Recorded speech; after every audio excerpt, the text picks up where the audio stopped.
Muitas pessoas, às vezes, rejeitar a divindade, rejeitar o Espírito Santo, rejeitar a natureza de Cristo da forma certa, isso são ataques contra a divindade. E Satanás quer atacar a divindade exatamente para que as pessoas não adorem a Deus e adorem a Ele.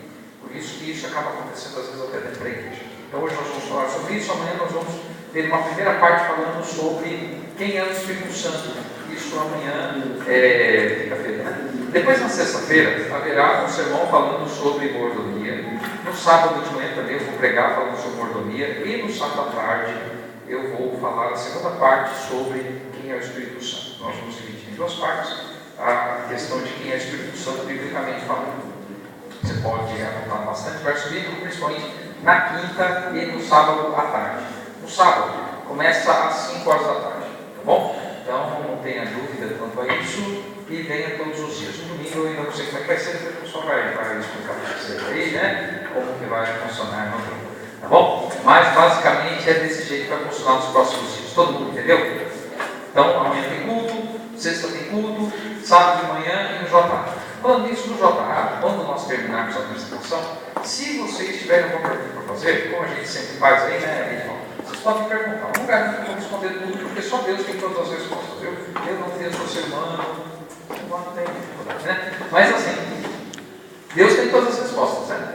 Mas vamos tentar responder, a gente sabe. Se a gente ainda não conseguir estudar, vai ficar para responder em outro momento. Tá bom? Mas você vem, as perguntas que têm que ser feitas no sábado da tarde são relacionadas à pessoa do Espírito Santo. Tá bom? Eu entendo bem isso. Nós vamos começar explicando hoje, então, a questão da contrafação da verdade. A contrafação da verdade é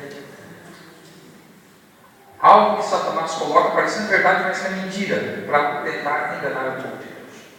Bom, o primeiro verso bíblico que a gente poderia ver é o verso que está em primeiro livro de João, primeira epístola de João, lá no fim da Bíblia, capítulo 4, verso 1, que fala sobre a contrafação já existente no tempo apostólico. Isso quer dizer que Satanás, mesmo na época dos apóstolos, logo depois da morte de Jesus, os apóstolos ainda estavam vivos, eles já inventaram mentiras para tentar enganar o povo de Deus. Olha o que diz o verso bíblico: amados, não deis crédito a qualquer espírito, antes provai os espíritos se procedem de Deus, porque muitos falsos profetas têm saído pelo mundo afora. Ou seja, o apóstolo fala que muitos falsos profetas têm andado por aí. Isso na época dele. Isso lá no primeiro século, coisa de quase 2000 anos atrás. Quando ele fala aqui, é claro, não dê crédito a qualquer espírito, ele está falando de espírito, alma milenada, que nem muita gente pensa por aí. Espírito, ele está falando do ser humano que fala, que age, que está agindo, trabalhando na igreja, porque muitos falsos profetas existiam já na época dele. E para você ter uma ideia, o apóstolo João, quando ele terminou de escrever aí a sua epístola, ele terminou mais ou menos lá pelo ano 90, 91, 92 da nossa era. Ou seja, se nós estamos no ano 2016, ele terminou mais ou menos 1925 anos de escrever o seu livro. Tá? Agora, no ano 220, aproximadamente 130 anos depois de ele terminar, já havia uma grande heresia dentro do cristianismo. Quando a gente está falando de cristianismo aqui, irmãos, nós não estamos falando de igreja católica ou qualquer outra igreja, nós estamos falando de cristianismo mesmo. Até porque dentro dessa época aqui, a igreja católica ainda não existia. A gente não está falando de igreja católica. A gente está falando do grupo de pessoas que seguiam a Cristo. Esse grupo formava uma igreja? Formava. Era o grupo de seguidores de Cristo, eram os chamados cristãos. Eles não eram católicos, não eram batistas, não eram metodistas, não eram assembleianos, não eram da Universal do Reino de Deus, porque no ano 220 nenhuma dessas denominações existia. O que existia era um grupo de pessoas que seguiam a Cristo, e a igreja tinha principalmente duas sedes, uma na cidade de Alexandria, que fica na Turquia, hoje Turquia, né? Naquela época lá não chamava Turquia, mas hoje é país Turquia. Lá ficava a sede que era chamada sede oriental da igreja, e a outra sede ficava na cidade de Roma, e dessa sede de Roma realmente veio a surgir a igreja católica.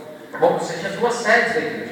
Jerusalém, por exemplo, nem sede tinha. Jerusalém nessa época era uma cidade devastada. Agora, durante esse período aqui, do ano 220, pouco antes, é claro, surgiu uma heresia chamada sabelianismo. Essa foi uma das primeiras heresias que buscou atacar a divindade. O que é ataque à divindade? É distorcer a imagem de Deus. A Bíblia apresenta a imagem de Deus. E aí alguns estudiosos da Bíblia estudaram, interpretaram errado e começaram a distorcer a imagem de Deus. Só que eles não eram uma dessas ideias, uma crença que ensinava que havia um único Deus, e claro, eu acho que respaldo na Bíblia para isso, tá bom? Havia um único Deus que se manifestava de 3 formas ou modos diferentes durante a história da humanidade. Ou seja, eles diziam assim, que Deus é um só, não existe Pai, Filho e Espírito Santo. Eles diziam que Pai, Filho e Espírito Santo eram títulos de um único Deus. Ou seja, quando Deus criou o mundo, até Jesus aparecer, o título dele era Pai. Durante algo em torno de 3 anos e meio, que foi quando Jesus começou a pregar, o título passou a ser Filho. E depois do sacrifício na cruz até o fim dos tempos, o título passaria a ser Espírito Santo. Vocês compreenderam o que eu estou dizendo? Isso era uma heresia. Tá bom? Quer dizer que era uma pessoa só com nomes ou títulos diferentes. Tá? Isso aí não está, a Bíblia não diz isso. Porque, por exemplo, lá em João capítulo 1, verso 1, diz assim: no princípio era o verbo o que diz lá? Se ele estava com Deus, então ele era o quê? Uma pessoa o quê? Diferente. Então, no mínimo tinham 2. E daí diz assim, ele era Deus no sentido de ele e o Pai formarem aquilo que nós chamamos de divindade. Tá bom? Mas não quer dizer que os dois, um entrava dentro do outro e formava uma pessoa só. Vocês compreenderam o que eu estou dizendo? Está dando para entender? Muito bem. Outra heresia que surgiu aproximadamente 100 anos depois foi o arianismo. Tá bom? Ario era um bispo da igreja na cidade de Alexandria. Lembra que eu falei que a igreja tinha 2 sedes, a sede oriental na cidade de Alexandria, a sede ocidental na cidade de Roma. Tá bom? E lá na cidade de Alexandria, Ario era bispo e ele ensinava algo que hoje ainda é ensinado em alguma igreja cristã, nós vamos ver isso um pouco mais à frente. Tá? Ele ensinava que o Logos, porque quando lá João 1 diz assim, no princípio era o verbo, a palavra grega ali para verbo é Logos. E Logos, no português, seria melhor traduzir como palavra do verbo, tá? Então ele diz assim, que o Logos, que no caso é Jesus, e o Pai, não eram da mesma essência. Ou seja, ele dizia que o Filho era uma criação do Pai. Na cabeça de Ario, havia a ideia de criação, procriação mesmo. Ou seja, o Pai, em algum momento, ele criou o Filho. Assim como todo pai tem um filho, que sai de dentro dele, tá certo? Porque o filho sai de dentro do pai e da mãe. Mesmo que a participação menor seja do pai, sem a participação do pai não tem nada também. Está certo ou está errado? Então é assim. Filho sai dentro do pai e da mãe. A cabeça de Ario era do mesmo jeito. Se Jesus é filho, é porque ele saiu de dentro de Deus. Ele foi criado por Deus. Ou seja, ele dizia que houve um momento em que Jesus não existia. Jesus não era eterno. Tá? E que era apenas um filho de Deus. Assim como nós somos filhos de Deus, por exemplo.